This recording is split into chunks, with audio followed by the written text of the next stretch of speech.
పితా పుత్ర పవిత్ర ఆత్మనామమున ఆమెన్. ప్రభువు మీతో ఉందురుగాక, మీ ఆత్మతో ఉందురుగాక. పునీత లూకా గారు రాసిన సువిశేషంలోని భాగము. ప్రభువా మీకు మహిమ కలుగునుగాక. లూకా సువిశేషము 18వ అధ్యాయము 38-39 వచనములు. అంతట వాడు, యేసు దావీదు కుమారా నన్ను కరుణింపుము అనే కేకలు వేసెను.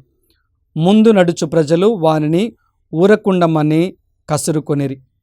వాడు ఇంకను బిగ్గరగా, దావీదు కుమారా నన్ను కనికరింపుము అని కేకలు పెట్టసాగెను. క్రీస్తు ప్రభుని సువిశేషము. క్రీస్తువ మీకు స్తుతి కలుగునుగాక.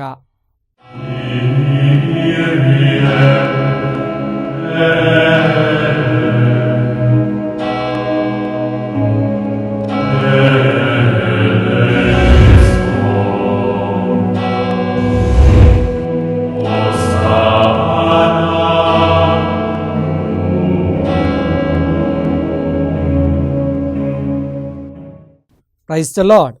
హల్లెలూయా. Praise the Lord. హల్లెలూయా. దేవుని ప్రియ సహోదరి సహోదరులారా, దివ్యవాణి వీక్షిస్తున్నటువంటి విశ్వాసులారా, అందరూ బాగున్నారా? బాగున్న వారమందరము కూడా చేయి పైకి లేపి దేవునికి స్తోత్రం తెలియచేద్దామా? Hallelujah. Praise the Lord. Hallelujah. ప్రియ నేస్తమా, ఈరోజున దేవాతి దేవుడు మనలందరినీ కూడా కరుణించటానికి ముందుకు వస్తూ ఉన్నాడు. ఆయన కరుణ, ఆయన కనికరము ఎలా ఉంటుందో మనకు నేర్పించబోతూ ఉన్నాడు. ప్రియ బిడ్డలారా, అందుకే నేను ఎప్పుడు చెప్తూ ఉంటాను, దేవుణ్ణి కరుణించమని అడుగు, కనిపించమని కాదు. దేవుణ్ణి కరుణించమని ప్రార్థన చేయి, కనిపించు అని కాదు. ఎందుకంటే మనల్ని ఆయన కరుణిస్తేనే ఆయన యొక్క గొప్పతనం మనకు తెలుస్తూ ఉంటుంది. ఆ గొప్పతనాన్ని బట్టే ఆయన మనకు కనిపిస్తూ ఉంటాడు. కాబట్టి ఈ యొక్క వాక్కు మనందరి జీవితంలో ఆ ప్రభువు మనకు కరుణను చూపాలి అని, ఆ కరుణ ద్వారా మనం మేలులను పొందుకోవాలి అని ధ్యానించడానికి ప్రయత్నం చేద్దాం. బైబిల్ గ్రంథంలో ఆయన కనికరము ఎంత గొప్పగా ఉంటుందో, ఆయన కనికరములో ఎంత విలువ కలిగినటువంటి కనికరమో నేర్చుకోవటానికి ప్రయత్నం చేద్దాం. లూకా సువిశేషము 18వ అధ్యాయము 38-39 వచనాలు ఈనాటి వాక్కును మనము చదువుకొని ఉన్నాం. ఒక గుడ్డివాడు, చూపు లేనటువంటి వాడు ఏమంటున్నాడంట? దావీదు కుమారా అంటూ ఉన్నాడు. యేసు ప్రభు ఆయన మార్గంలో వెళ్తూ ఉన్నప్పుడు జనసందడి, జనసమూహము, ఆ ప్రవాహముగా ప్రజలందరూ ఆయన వెంబడిస్తూ ఉన్నప్పుడు గుడ్డివానికి ఆ చప్పుడు వినపడింది. ఏంటి సందడి అని దారిన పోతున్న వారిని అడిగి ఉన్నాడు. అప్పుడు అతనికి తెలియపరిచినటువంటి సత్యం ఏమిటంటే, నజరేయుడగు యేసు ఇటుగా ప్రయాణం అవుతూ ఉన్నాడు అని వాడికి వివరించారు. కానీ వాడేమని అంటున్నాడంట? చూపు లేనటువంటి వాడు, దావీదు కుమారా నన్ను కరుణింపుము అంటూ ఉన్నాడు.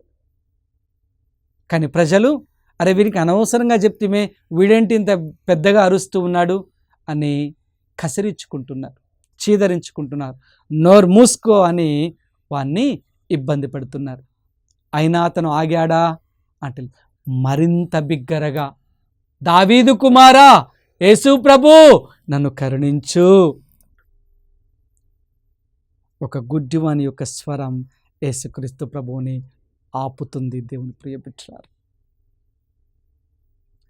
నీ స్వరం నా స్వరం ప్రభువుని ఆపుతుందో లేదో తెలియదు, కానీ బైబిల్లో వాక్కు సెలవిస్తూ ఉంది, ఆయన ఆగి వాడిని నా దగ్గరకు తీసుకొని రండి అని ప్రభువు సెలవిస్తూ ఉన్నాడు. ప్రజలు చెప్పినదేమో నజరేయుడగు యేసు, గుడ్డివాడు పలుకుతున్నదేమో దావీదు కుమారుడగు యేసు. ఎంత వ్యత్యాసమో చూడండి. ఎవరు చెప్పారు ఇతను దావీదు కుమారుడని ఆ గుడ్డివానికి?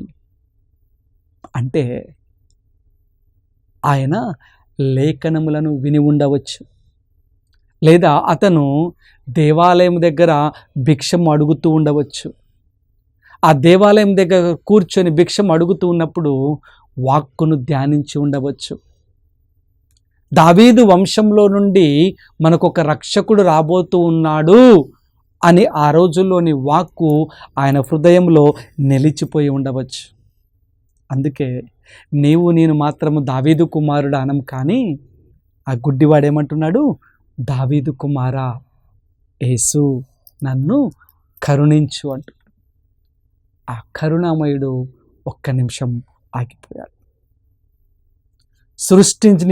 సృష్టించినటువంటి సృష్టికర్త ఒక గుడ్డివాడు పిలువగానే ఆగుతున్నాడు. మరి నీవు నేను పిలిచినప్పుడు ఎందుకు ఆగటం లేదు? అంటే మన విశ్వాసం మనల్ని దావీదు కుమారుడు కరుణించేవాడు అని నిరూపించలేకపోతుంది.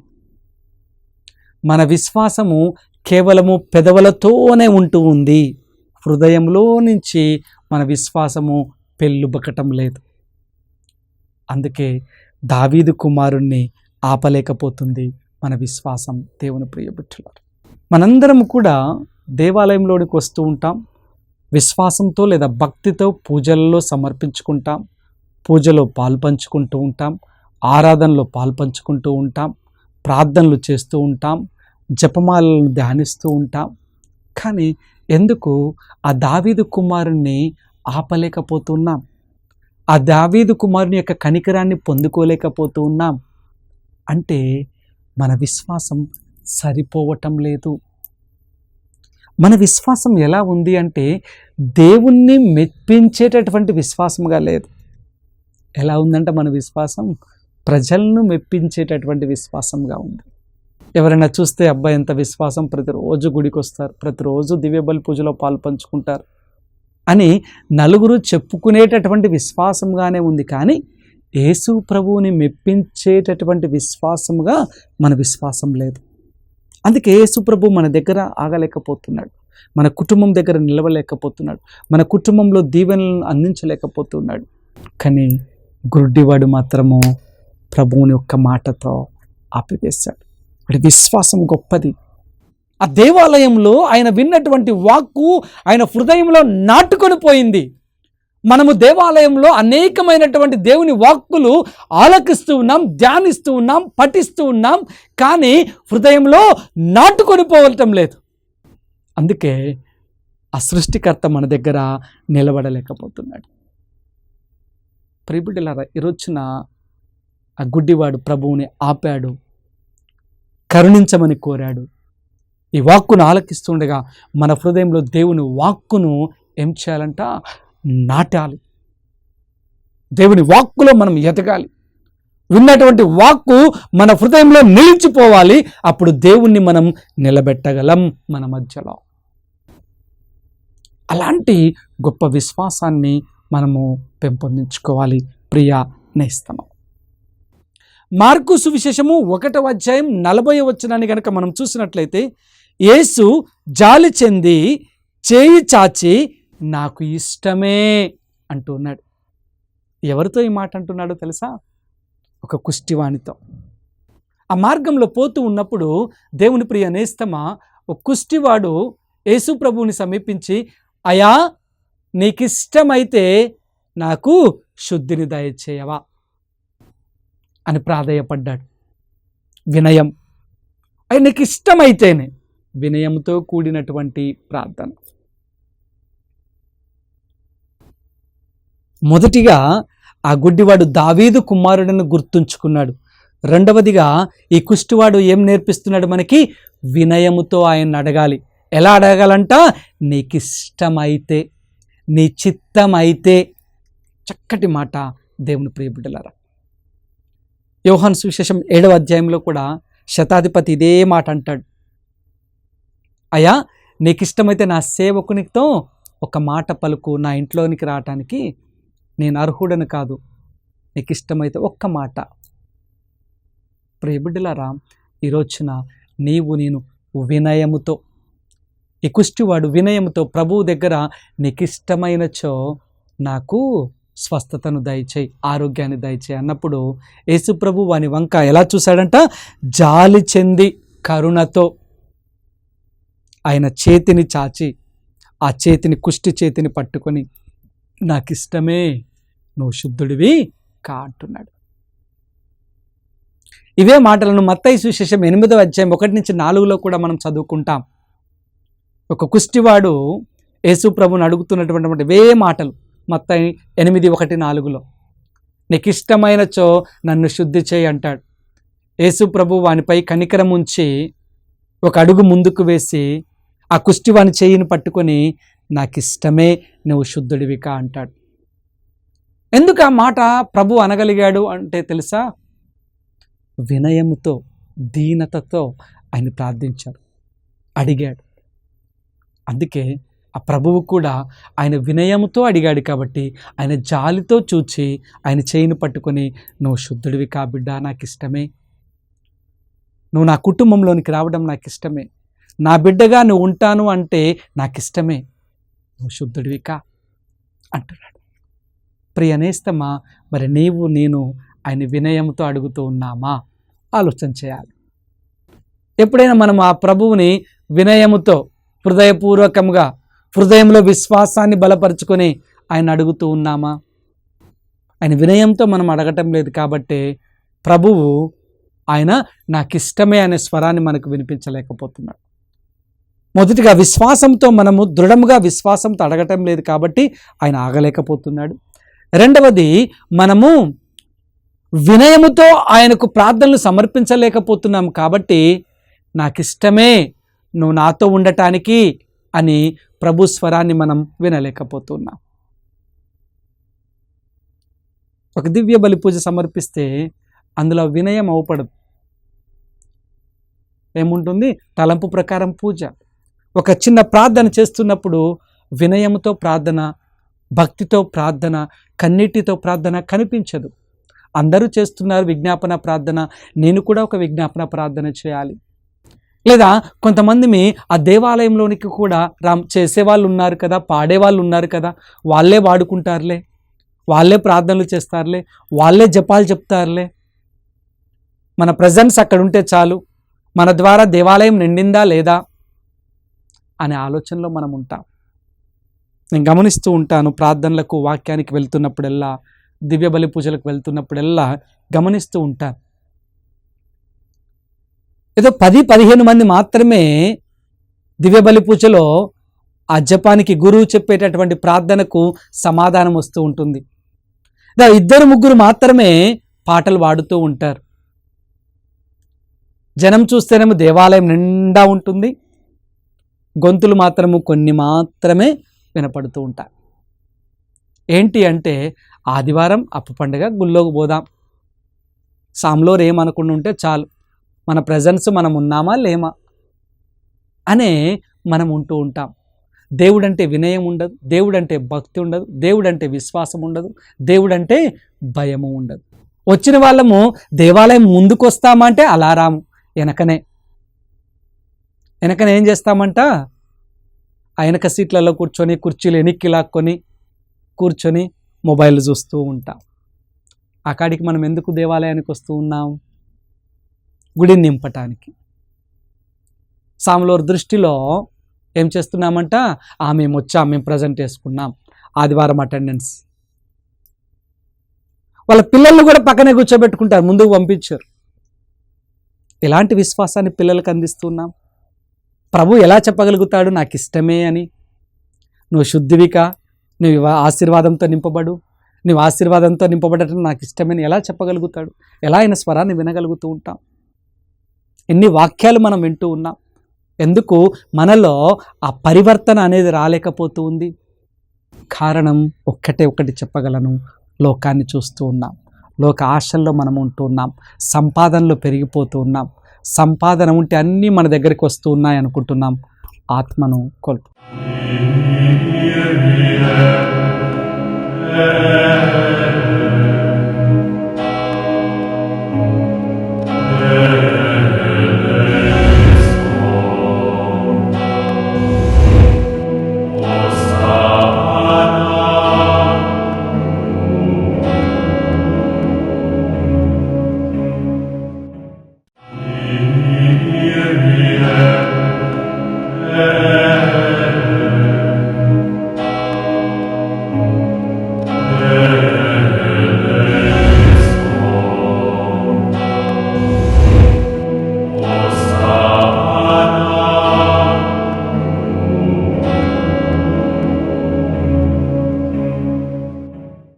నేను పదే పదే జ్ఞాపకం చేసేది ఏంటంటే బిడ్డలారా, ఆత్మను రక్షించుకోవాలి. మనం ఆత్మను రక్షించుకుంటున్నప్పుడు దేవుడే, ఖచ్చితంగా చెప్పగలను, దేవుడే ఈ లోకంలో ఈ శ్వాస ఉన్నంతకాలం నీ అక్కరలు ఎరిగి నీకు కావలసినంతా నీ దగ్గరికి ఇస్తాడు. ఆత్మ రక్షించుకున్నప్పుడు, ఆత్మలో జీవిస్తున్నప్పుడు, ఆత్మానుసారంగా ఆయనకు మనము విధేయులైనప్పుడు అన్నిటిని ఆయన సమకూరుస్తాడు. యెహోవా ఈరే సమకూర్చు దేవుడు. ఎందుకు మనము ఆ యొక్క సమకూర్చు దేవునితో ఉండలేకపోతున్నాము అంటే లోక సంపాదనలో పడుతూ ఉన్నాం. ఒకప్పుడు ఏమీ ఉండదు, కానీ మధ్యలో వచ్చిన దాన్ని చూసి మురిసిపోతూ ఉంటాం, గర్వంతో మనం ముందుకు వెళ్తూ ఉంటాం, నా దగ్గర ఉంది అని ఇష్టానుసారంగా ఖర్చులు పెడుతూ ఉంటాం, ఒకరిని లెక్క చేయం. చివరికి మళ్ళీ దేవుడు ఏం చేస్తాడో తెలుసా? ఏ స్థానంలో ఉన్నాడో అదే స్థానంలో ఉంచుతూ ఉంటాడు. మధ్యలో వచ్చినది మధ్యలోనే పోతుంది. దేవుడి మీద ఆధారపడ్డప్పుడు అది ఎప్పుడు వచ్చినా, ఆ దేవుని యందు భయభక్తులు కలిగినప్పుడు భూమిలోకి పోయే వరకు మనకు దేవుడు అన్నీ సమకూరుస్తాడు. Praise the Lord. Hallelujah, hallelujah. కాబట్టి వినయంతో మనము దేవుని సన్నిధికి రావాలి, గర్వంతో కాదు. ఈ రోజుల్లో చాలామంది ఈ గర్వ స్వభావం ఎక్కడి నుంచి వస్తుందంట? మనం సంపాదించుకునేటువంటి ఆస్తుపాస్తుల నుంచి వస్తుంది, మనం చదివేటటువంటి చదువుల నుంచి వస్తూ ఉంటుంది. నేను ఇంత చదివాను, నాకెంత ఆస్తి ఉంది అంటూ వినయంతో కాకుండా గర్వంతో దేవుని దగ్గరకు వస్తున్నాం. అందుకే నాకిష్టమే నువ్వు నా కుటుంబంలోనికి రావటం అని ప్రభు మనతో చెప్పలేకపోతున్నాడు. కాబట్టి రెండవది, ఆ కనికరం కలిగినటువంటి దేవుడు మన మీద జాలి పొంది మనకు ఆశీర్వాదాన్ని ఇవ్వాలి అంటే మనము వినయముతో దేవుణ్ణి అడగాలి అనేది నేర్పిస్తున్నాడు. ప్రియ విఠలారా, మత్తయి సువిశేషము 14వ అధ్యాయము 14వ వచనాన్ని కనుక మనం చూసినట్లయితే, జన సమూహమును చూచి జాలిపడి వారిలోని వ్యాధిగ్రస్తులందరినీ కూడా స్వస్థత పరిచాడు. ఆ ప్రభువు దగ్గరికి ఎప్పుడో ఉదయకాలంలో వచ్చారు వాక్కును వినటానికి. ఆకలి దప్పులు మరిచిపోయారు వాక్యాన్ని వింటూ. కానీ ఆ కనికరం గల దేవుడు గ్రహించి, వీరు ఉదయం నుంచి ఏమీ స్వీకరించలేదు అని గ్రహించి తెలుసుకొని, అక్కడ చాలామంది వ్యాధి బాధలతో ఉన్నారు, స్వస్థత కోసం ఎదురు చూస్తున్నారు, ఇక నేను నా పరిచర్యను ఆపి వీరికి స్వస్థతను అనుగ్రహిస్తాను అని నిర్ణయం తీసుకొని, అంటే జాలిపడి అక్కడికి వచ్చినటువంటి ప్రతి వ్యాధిగ్రస్తుని స్వస్థపరిచాడు. కానీ ఇక్కడ ప్రజలు ప్రభువు దగ్గర ఎంతోసేపటి నుంచి వాక్కును వింటూ ఉన్నారు, ఆకలి దప్పులు మరిచిపోయి.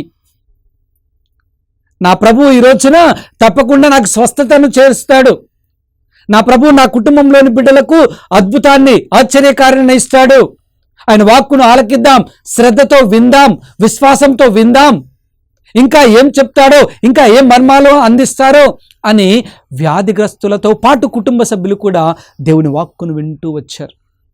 కానీ ఈ రోజున వాక్కును వినటానికి మనకు సమయం ఉండటం లేదు. దివ్య బలి పూజలో వాక్కును వివరించడానికి మనం సమయాన్ని కేటాయిస్తున్నాం. 10 నిమిషాలు సరిపోతుందిలే, అంతకంటే ఏముంటుంది? ఆ 10 నిమిషాల వాక్యాన్ని తెలుసుకొని నువ్వు మారుతున్నావు అంటే అందులో మార్పు లేదు. అందుకే వాక్కును పొడిగిస్తూ ఒక 15-20 నిమిషాలు చెప్పిన ఎక్కడో ఒక మాట హృదయాన్ని తాకి, హృదయాన్ని గుచ్చుకొని పరివర్తనలోనికి, ఆలోచనలో పడి పరివర్తనలోనికి వచ్చి ఆ ఆత్మ రక్షింపబడుతుందేమోనని ప్రతి గురువు తాపత్రయం. ఎంతో దేవుని దగ్గర ప్రార్థన చేసి ప్రేరణను పొంది ఒక వాక్కును తయారు చేసుకుంటున్నప్పుడు, ఆ వాక్కును ప్రజలకు అందించాలి అని దైవ ప్రేరణతో వాక్కును అందిస్తూ ఉన్నప్పుడు ఏం చేస్తారంటే ప్రజలు ఈ రోజున ఒక చిట్టి రాసి సైగలు చేసి, లేదా వాక్కు ముందుగానే 10 నిమిషాలు చాలు అని వాక్కును అడ్డగిస్తున్నారు. వాక్కును అడ్డగిస్తున్నప్పుడు అద్భుతం ఎలా పొందగలుగుతావు? వాక్కును అడ్డగిస్తున్నప్పుడు నీ జీవితంలో ఆశీర్వాదం ఎలా వస్తుంది? వాక్కును నీవు అడ్డగిస్తున్నప్పుడు ఆయన దీవెనలు నీవు పొందుకోవాలని ఆశ కలిగినా కానీ ఏ విధంగా నీ ఆశ నెరవేరుతుంది? దీనంతటికి కారణం నీవు వాక్కును అడ్డగిస్తున్నావు. కానీ మత్తయి 14 ప్రకారము అక్కడికి అనేక మంది ప్రజలు వచ్చారు, వాక్కును ఆలకిస్తూ ఉన్నారు. దేవుడు కనికరాన్ని చూపి, జాలి చూపించి వాక్కును ఆపి స్వస్థతను అనుగ్రహిస్తూ ఉన్నాడు. ప్రియ బిడ్డలారా, ఆ ఆత్మను నువ్వు అడ్డగించినప్పుడు ఆశీర్వాదాన్ని కోల్పోతావు. కాబట్టి దేవుణ్ణి కనికరించమని అడగాలి. ఆ కనికరం ఎలా ఉండాలి? వాక్కుకు నీవు అడ్డుగోడగా నిలిచినప్పుడు ఆయన కనికరం మన మీద పడదు. ఇక 2 సందర్భాలు వివరిస్తూ ఉంటా. ఒకానొక వివాహానికి నేను వెళ్ళాను. గుంటూరు ప్రాంతానికి వెళ్ళాను, వరంగల్ ప్రాంతం నుంచి. నేనే వాక్యం చెప్పాలి. ఆ దివ్య బలి పూజ కొద్దిగా ఆలస్యమైంది. 10:30కి మొదలు కావలసినటువంటి దివ్య బలి పూజ దాదాపు 11:12కి ప్రారంభమైంది. చాలామంది గురువులు, చాలామంది మఠవాసులు, విశ్వాసులు, ప్రసంగం చెప్పేది పలానా ఫాదర్, అందరూ ఒక్కొక్కరుగా గురువులు, మఠవాసులు, తెలిసినటువంటి విశ్వాసులు, ఇప్పటికే ఆలస్యమైంది ఫాదర్, ప్రసంగం తక్కువగా.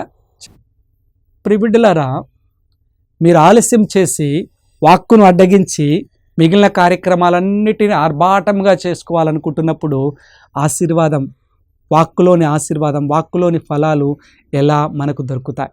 మొదటి. రెండవది, నల్గొండ ప్రాంతానికి వెళ్ళాను. అక్కడ కూడా దివ్య బలి పూజ ఆలస్యమైంది. అక్కడ కూడా నేనే వాక్యం చెప్పాలి. అక్కడ ఉన్నటువంటి గురువులు కానివ్వండి, విశ్వాసులు కానివ్వండి, ప్రసంగం కొద్దిసేపు చెప్పండి. వాక్కును, ఆత్మదేవుణ్ణి అడ్డగిస్తూ ఉన్నారు. ఎప్పుడైతే ప్రసంగం కొద్దిగా చెప్పండి అంటున్నామో, ఏ విధముగా దేవుని వాక్కు వివరింపబడుతుంది, దేవుని వాక్కులోని మర్మం తెలియపరుస్తూ ఉంది, దేవుని వాక్కు ఏ విధముగా క్లుప్తముగా వికసింపబడుతుంది, ఏ విధముగా ఆ కుటుంబాలు జీవితాలు ప్రభువులో ఉంటాయి వాక్కును అడ్డగిస్తే. లేక అనేకమైనటువంటి, నాకే 2-3 జరిగాయంటే, అనేక మంది గురువులు, అనేకమైనటువంటి ప్రసంగాలు, అనేకమైనటువంటి ఆదివార దివ్య బలి పూజలు చెప్పేటటువంటి ఆ వాక్కును ఖచ్చితంగా ఆ చెప్పినప్పుడు ఎంతసేపు అయినా ప్రజలు ఆలకిస్తూ ఉంటారు. యేసు ప్రభు చెప్పేది ప్రజలు ఆలకిస్తూ ఉన్నారు. ఆలకించేటటువంటి ప్రసంగముగా, ఆలకించేటటువంటి వాక్కుగా మన వాక్కును దేవుడు మనకు అందిస్తూ ఉన్నాడు. అలాంటి గొప్ప వాక్కును నీవు అడ్డగిస్తూ ఉన్నప్పుడు ఆశీర్వాదం ఆగిపోతుంటుంది, కరుణ ఆగిపోతుంటుంది, ఆయన జాలి మన మీద. మూడవది, దేవుని ప్రియ బిడ్డలారు, మొదటిగా మనం చూస్తూ ఉన్నాం, దావీదు కుమారా అని విశ్వాసముతో ఆయన పలికాడు కాబట్టి ఆయన్ని సృష్టికర్తను ఆపాడు. వినయముతో కుష్టివాడు ప్రార్థించాడు, నీకిష్టమైతే అని. యేసు ప్రభు ఆయన మీద జాలి చూపించి, నాకిష్టమే, నువ్వు శుద్ధుడివికా అంటున్నాడు. మూడవదిగా, వాక్కును అడ్డగింపబడినప్పుడు ఆయనంతటా ఆయనే, ప్రభువంతటా ప్రభువే వాక్కును ఆపి స్వస్థతలు చేకూర్చారు. వాక్కును అడ్డగింపకుండా ఉన్నప్పుడు అద్భుత ఆశ్చర్యకార్యాలు జరుగుతాయని వాక్కు మనకు నేర్పిస్తుంది. ఇవన్నీ కూడా ఆ జాలి కలిగినటువంటి ప్రభు, కరుణ కలిగినటువంటి ప్రభు, ప్రేమ కలిగినటువంటి ప్రభు మన మీద చూపిస్తున్నటువంటి నిండైనటువంటి ప్రేమ. దేవుని ప్రియ బిడ్డలారా, ఇంకొద్దిగా మనం చూసినట్లయితే మత్తయి సువిశేషం 20వ అధ్యాయము 34వ వచనాన్ని కనుక మనం చూస్తే, వారు దావీదు కుమారా మమ్ము కరుణింపుము. లూకా 18లో ఒక్క గుడ్డివాడు, మత్తాయి 20లో కొంతమంది గుడ్డివారు. వీరు కూడా ఏమంటున్నారు? దావీదు కుమారా అంటూ ఉన్నారు. కాబట్టి ప్రియనేస్తమా, ఆ దావీదు కుమారుని మనము విశ్వాసముతో, వినయముతో మనము అడిగినప్పుడు, ప్రార్థించినప్పుడు ఆ కరుణ కలిగినటువంటి దేవుడు మన మీద కరుణను, జాలిని చూపించి మన పట్ల మనకు గొప్ప కార్యాలు చేస్తూ ఉంటాడు. లూకా సువిశేషము 7వ అధ్యాయము 13వ వచనాన్ని కనుక మనం ధ్యానించినట్లయితే వాక్కు మనకు నేర్పిస్తుంది, ఆ తల్లిని చూచి యేసు కనికరించి. ఎవరు ఆ తల్లి అంటే, నాయిను గ్రామంలో వితంతువు యొక్క కుమారుడు మరణించినప్పుడు, ఒక్కగానొక్క కుమారుడు, భర్త ఆల్రెడీ చనిపోయి ఉన్నాడు, ఇక ఉన్నది ఒకే కుమారుడు, అతడు యవ్వనస్తుడు, ప్రాయంలోనికి వచ్చే తల్లికి ఆసరగా ఉంటాడు అని భావించినటువంటి తల్లి అకస్మాత్తుగా మరణించటం, ఆ తల్లి గుండెలు బ్రద్దలు కావటం, గుండె పగిలేలా ఆమె ఏడవటం, ఇక ఆమె దిక్కులేనిదిగా ఉండటం, ఆ యొక్క కుమారుడి యొక్క ప్రేతమును సమాధి చేయాలి అని చెప్పేసి ఇంటి దగ్గర నుంచి తీసుకొని రావటం, ఆ మార్గంలో ప్రయాణం చేస్తున్నప్పుడు అప్పుడు యేసు ప్రభు తటస్థపడటం, ఆ గొప్ప వృత్తాంతాన్ని గురించి తెలుసుకొని పాడెను ఆపి ఆ తల్లి వైపు చూచి కనికరించి ఏడవవద్దమ్మా. చక్కటి మాట దేవుని ప్రియపడుతున్నారు. ఈ రోజున ఆయన కనికరించి నువ్వు ఏడవవద్దమ్మా అని నిన్ను ఓదార్చాలి అంటే మనం ఏం చేయాలంట? ఆయన వైపునకు మనం తిరగాలి, ఆయన కరుణను మనము గుర్తెరగాలి, ఆయన దయను మనము తెలుసుకోవాలి. దేవుని ప్రియబిడ్డలారా, ఎప్పుడైతే మనము హృదయాంతరంగం నుండి కన్నీరు కారుస్తూ ప్రభువుకి మొరపెట్టుకుంటామో ఆయన ఏడవవద్దమ్మా, నేనున్నాను కదా, నేను నీకు సహాయం చేస్తాను అంటున్నాడు. ఆ తల్లితో ఏడవవద్దమ్మా అని చెప్పి పాడె దగ్గరికి వెళ్ళి పాడెను తాకి చిన్నవాడా లెమ్ము అంటున్నాడు. ప్రియబిడ్డలారా, ఆయన కనికరం ఒక మహా అద్భుతాన్ని అందిస్తుంది తల్లికి. ఈరోజున మనకు కూడా ఆ మహా అద్భుతం మనకు రావాలి అంటే ఆ తల్లిలా కన్నీటి ప్రార్థన మనము చేయాలి. ప్రభువా, నన్నందరూ వెలివేసిన, ప్రభువా నన్నందరూ దూరం చేసిన, నీవు మాత్రం నాకున్నావు, నీ కరుణ నీ కటాక్షం నాకు అందించు అని ఎప్పుడైతే మనం ప్రార్థన చేస్తామో ఆ కరుణ కలిగినటువంటి దేవుడు మన ప్రార్థన ఆలకిస్తాడు. ప్రియ నేస్తమా, అందుకే యాకోబు పత్రిక 2వ అధ్యాయం 13వ వచనంలో కనికరము తీర్పు కంటే గొప్పది అని యాకోబు గారు తెలియపరుస్తూ ఉన్నారు. కనికరము తీర్పు కంటే గొప్పది కాబట్టి ఆ కరుణ కలిగిన దేవుణ్ణి ఆ తీర్పులో మనము ప్రవేశించకుండా ఉండటానికి ఆ కరుణామయాన్ని ఎల్లప్పుడూ కూడా మనమందరము కరుణ కలిగినటువంటి దేవుని మీద ఆధారపడి జీవించే బిడ్డలముగా ఉండాలి అని ధ్యానించుకుందాం, ప్రార్థించుకుందాం. అందరం ఒక్క నిమిషం కళ్ళు మూసుకొని ప్రార్థన చేద్దామా. మహాపరిశుద్ధుడైన దేవా, ఈనాటి వాక్యం ద్వారా మమ్మల్ని ఎంతో బలపరిచావు, విశ్వాసంలో బలపరిచావు ప్రభువా, వినయంలో బలపరిచావు ప్రభువా, వాక్కులో మమ్మల్ని బలపరిచావు ప్రభువా, కన్నీటిలో మమ్మల్ని బలపరిచావు అయ్యా. కనికరము తీర్పు కంటే గొప్పది అని సెలవిస్తూ ఉన్నాం. ఆ కనికరము కలిగి జీవించు బిడ్డలుగా మమ్మలను ఆదరించండి ప్రభువా. నీ కరుణను, నీ కనికరమును, నీ దయను, నీ జాలిని నాపై, నా కుటుంబంపై చూపించి మేము కూడా అదే విధముగా జీవించాలి అని ఇతరులపై కరుణను చూపిస్తూ, ఇతరులపై జాలి చూపిస్తూ మాకున్న దానిలో సహాయకులుగా మేము ఉండాలి అని, తద్వారా తీర్పులో మేము గురి కాకుండా ప్రభువా నీ యొక్క పరలోక రాజ్యంలో నిత్యానందాన్ని పొందుకునేటువంటి అర్హతను, భాగ్యమును మాకు అనుగ్రహించండి. మేమందరము కూడా వాక్యానుసారముగా జీవించటానికి కరుణ కలిగి దావీదు కుమారుడాన్ని గుర్తెరిగి వినయముతో నీ చిత్తమైతే మా జీవితంలో, మా కుటుంబంలో గొప్ప అద్భుతాన్ని చేయమని వేడుకుంటున్నాం. మేమందరము కూడా నీ కనికరముగా హృదయాన్ని హత్తుక్కొని జీవించు భాగ్యము మాకు దయచేయమని మా నాథుడైన క్రీస్తు ద్వారా వేడుకొనుచున్నాము. ఆమెన్. ప్రభువు మీతో ఉందురుగాక, మీ ఆత్మతో ఉందురుగాక. సర్వశక్తిగల సర్వేశ్వరుడు పిత, పుత్ర, పవిత్రాత్మ మిమ్మందరిని ఆశీర్వదించి కాచి కాపాడుదురుగాక. ఆమెన్.